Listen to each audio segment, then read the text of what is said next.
ტრამპმა დაამცირა აიათოლები, როდესაც შეაჩერა ის ფული, რომელიც ირანის რეჟიმს სურდა მიეღო, სანამ რეალურ გარანტიებს მისცემდა შეერთებულ შტატებს. ამ შაბათს 2026 წლის 6 ივნისს მოსენ რეზაიმ, ირანის უზენაესი ლიდერის სამხედრო მრჩეველმა და ისლამური რევოლუციური გვარდიის ყოფილმა მეთაურმა წამოსცდა ის, რასაც თეირანი ყველაზე მეტად ცდილობს დამალოს. რეჟიმი მხოლოდ ღირსებაზე, სუვერენიტეტზე ან წინააღმდეგობაზე არ საუბრობს. ის ითხოვს 24 მილიარდ დოლარს გაყინულ აქტივებში, რათა მოლაპარაკებებში დაბრუნდეს. სანამ პროპაგანდა ცდილობს გაპიდოს თითქოს აიათოლამ დონალდ ტრამპი უარყო, რეალური ფაქტი ისაა, რომ ირანმა ფული დადო მოლაპარაკების პირობით. მან მუქარა გამოთქვა ახლო აღმოსავლეთის მარშრუტებზე და კიდევ მოითხოვა ვაშინგტონისგან დობის დამტკიცება სერიოზული შეთანხმების წინ. რას ცდილობდა დაემალა აიათოლა? რატომ მოითხოვა მილიარდები? როგორ გაამკაცრებს დონალდ ტრამპის ზეწოლას? ყველაფერს ახლავე გეტყვი. თუ ასეთი პირდაპირი და უშუალო კონტენტი მოგწონს, გამოიწერე არხი, რადგან აქ ყოველდღე ასეთ ვიდეოებს ნახავ. მოსენ რეზაიმ CNN-თან ინტერვიუში განაცხადა, რომ ირანსა და შეერთებულ შტატებს შორის შესაძლო შეთანხმება შეჩერებულია, რადგან დონალდ ტრამპმა არ გაათავისუფლა 24 მილიარდი დოლარის გატინული რესურსები. მან ამას ნდობის ტესტი უწოდა და თქვა, რომ ამ თანხის მინიმუმ ნახევარი უნდა გათავისუფლდეს, რათა მოლაპარაკებისთვის გზა გაიხსნას. მაგრამ ეს ფრაზა პოლიტიკურ აღიარებად იქცა. თეირანი კომფორტულ მდგომარეობაში არ არის.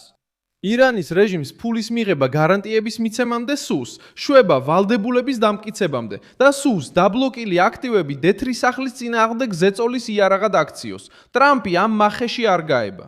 თეთრმა სახმა ფინანსური ბლოკირება სწორედ იმიტომ შეინარჩუნა, რომ იცის, უკონტროლოდ გათავისუფლებულმა ფულმა შეიძლება გააძლიეროს. იგივე რეჟიმი აფინანსებს მილიციებს, ემუქრება ამერიკულ ბაზებს, ზეწოლას ახდენს ისრაელზე და მოკავშირე ჯგუფებს იყენებს არასტაბილურობის გასავრცელებლად. 24 მილიარდი დოლარის მოთხოვნა არსაიდან არ გაჩენილა. ის გაჩნდა ზეწოლის ომის შუაგულში, თავდასხმების, საზღვაო მუქარებისა და ირანის მცდელობის შემდეგ ამერიკის შეერთებული შტატებისგან პოლიტიკური დათმობების გამოძალვის მიზნით. აიათოლა შეიძლება საჯაროდ უარს ამბობდეს შეხვედრაზე, მაგრამ მისი წარმომადგენლები კულისებში მაინც განაგრძობენ ფულის გამოყოფის თხოვნას. რეზაიმ ასევე განაცხადა, რომ დონალდ ტრამპმა გადაწყვეტილებები ისრაელისგან დამოუკიდებლად უნდა მიიღოს, გაათავისუფლოს გაყინული აქტივები და დაასრულოს ბლოკადები. ირანი იცის, რომ დონალდ ტრამპი საუბრობს, მაგრამ ცარიელ ჩეკს არ გასცემს. სწორედ აქ იცვლება ტონი. რეჟიმისთვის დონალდ ტრამპთან შეხვედრა სიმბოლოდ იქნებოდა გამოყენებული. დონალდ ტრამპისთვის ნებისმიერი შეხვედრა მხოლოდ მაშინ აქვს აზრი, თუ მოყვება გარანტია, ინსპექცია, ბირთვული შეზღუდვა და კონკრეტული უპირატესობა შეერთებული შტატებისთვის. აიათოლამ სცადა ძალის ჩვენება, როცა თქვა, რომ ტრამპთან შეხვედრა არ შედგებოდა, მაგრამ რეალური ძალა არ შეესაბამება მილიარდების სასტრაფო თხოვნას. როდესაც მაღალი თანამდებობის პირი მოლაპარაკებას რესურსების გათავისუფლებაზე აყენებს, ის აჩვენებს, სად არის ტკივილი. სანქციები მუშაობს მაშინ, როცა მოწინააღმდეგე შეთანხმებაზე საუბრის წინ ფულზე იწყებს ლაპარაკს და სწორედ ეს მოხდა. ირანმა სცადა შეხვედრაზე უარი შეუდექცია.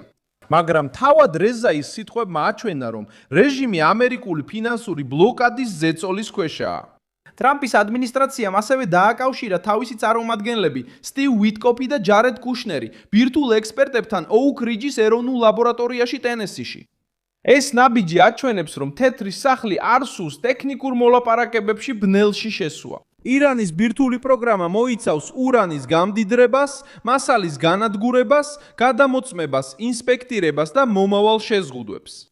სუსტი შეთანხმებების შეცდომის გამეორების ნაცვლად, დონალდ ტრამპმა დებატი გადაიტანა იმ ადამიანებთან, ვინც ბირთვული სტრუქტურის შიგნიდან ესმის. ფაქტობრივად ეს არის მომზადება იმისთვის, რომ ირანელმა მომლაპარაკებლებმა არ მოატყუონ, რომლებიც 10 წლეულები ამ ტიპის თამაში არიან გაწვრთნილები. ირანმა სცადა ზეწოლის გაძლიერება სამხედრო მუქარით. რეზაიმ ისაუბრა ომის ინდოეთის ოკეანეში ბაბელ-მანდებში, წითელ ზღვასა და თუნდაც ხმელთაშუა ზღვაში გადატანაზე. მან ასევე ახსენა ირანის კონტროლი ხორმუზზე და ხუთების ძალა წითელ ზღვაში. ეს მუქარა ადასტურებს იმას, რასაც ტრამპი ყოველთვის ამხელდა. ირანის პრობლემა მხოლოდ დახურულ ოთახში დიპლომატიური დისკუსია არ არის. ეს არის შანტაჟის ქსელი ნავთობით, მილიციებით, საზღვაო მარშრუტებით, ამერიკულ ბაზებით და რეგიონული მოკავშირეებით. როდესაც თეირანი იმუქრება სხვადასხვა ფრონტის გააქტიურებით, აჩვენებს, რომ ომსა და მსოფლიო ვაჭრობას გაცვლის საშუალებად იყენებს. ეს ქცევა ხსნის, რატომ არ შეუძლია დონალდ ტრამპს ფულის გამოყოფა მხოლოდ დიალოგის ატმოსფეროს შესაქმნელად. ირანის რეჟიმი ცდილობს გაყიდოს თავისი გაყინული აქტივები როგორც ეროვნული უფლება, მაგრამ ვაშინგტონში სხვა კითხვა ჩნდება. რა მოხდება მას შემდეგ, რაც ეს ფული თეირანს დაუბრუნდება? ეს ფული წავა საკვებზე, აღდგენაზე და ირანელ ხალხზე, თუ წავა რაკეტებზე, დრონებზე, გვირაბებზე, მილიციებზე და ზღვაში დაშინებაზე? ირანის რეჟიმი მას შემდეგ, რაც ეს ფული მის ხელში აღმოჩნდება, სიტყვებით არ შემოიფარგლება. ნდობა მაშინ იბადება, როცა რეჟიმი წვეთს მუქარას, იღებს რეალურ კონტროლს და თავს ანებებს შეერთებული შტატების ნაადრევ დათმობაზე დაძალების მცდელობას. ირანის თავდასხმა ამერიკულ ობიექტზე ალუდეიდში, კატარში, ასევე გახდა დებატების თემა. რადგან ჟურნალმა Air and Space Force-მა გაავრცელა ინფორმაცია, რომ ირანულმა რაკეტებმა დააზიანეს ამერიკის საჰაერო ძალების გაერთიანებული საჰაერო ოპერაციების ცენტრი. ობიექტი გარკვეული დროით გამოუყენებელი გახდა, არც ერთი სამხედრო არ დაშავებულა, მაგრამ ამ შემთხვევამ კრიზისის საფრთხის დონე აჩვენა. მიუხედავად ამისა, ამერიკული საჰაერო კამპანია გაგრძელდა. სტრუქტურამ დაზიანება მიიღო, ოპერაციული გადანაცვლება განხორციელდა და შეერთებულმა შტატებმა შეინარჩუნა სარდლობის, ადაპტაციისა და რეაგირების უნარი. დონალდ ტრამპიც გამოჩნდა უისკონსინში და ამტკიცებდა, რომ ამერიკის ეკონომიკა კვლავ ძლიერია, მაშინ როცა დასაქმების ანგარიშმა აჩვენა, რომ მაისში შეიქმნა 172,000 სამუშაო ადგილი და უმუშევრობა 4%-ს შეადგენს.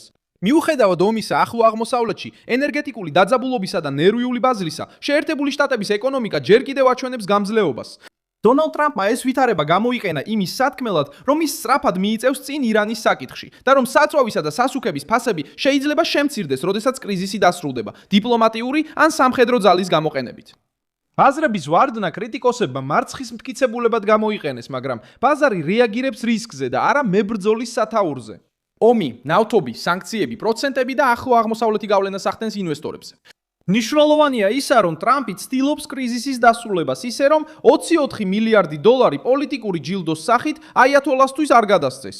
სხვაობა მარტივია. მემარცხენეები ხედავენ ბაზრის რყევას და ტრამპს ადანაშაულებენ ირანთან დაპირისპირებაში. თეთრი სახლი ხედავს, რომ ირანის რეჟიმი ფულს ითხოვს და ესმით, რომ ზეწოლამ სწორ ადგილს მიაღწია. საუდის არაბეთის ენერგეტიკის მინისტრის განცხადებამ, პუტინის გვერდით სანქტ-პეტერბურგში ასევე გააქტიურა განგაში ვაშინგტონში.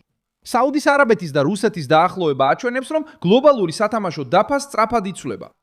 მოსკოვი ცდილობს გამოიყენოს ნებისმიერი შესაძლებლობა, თეირანი ფულს ეძებს, პეკინი ნავთობს აკვირდება და შეიარაღებული ჯგუფები ცდილობენ საზღვაო მარშრუტები ძალაუფლების ინსტრუმენტად აქციონ. ეს სცენარი მოითხოვს პრეზიდენტს, რომელიც მკაცრ ვაჭრობას კარგად ესმის. ტრამპი არ აქვს საქმე ჩვეულებრივ მოწინააღმდეგეებთან, მას აქვს საქმე რეჟიმებთან, რომლებიც მხოლოდ ფასს, ბლოკადას, ძალას და ვაჭრობის უპირატესობას სცემენ პატივს. ეს შემთხვევა ასევე აჩვენებს ღრმა განსხვავებას მოლაპარაკებასა და დამორჩილებას შორის.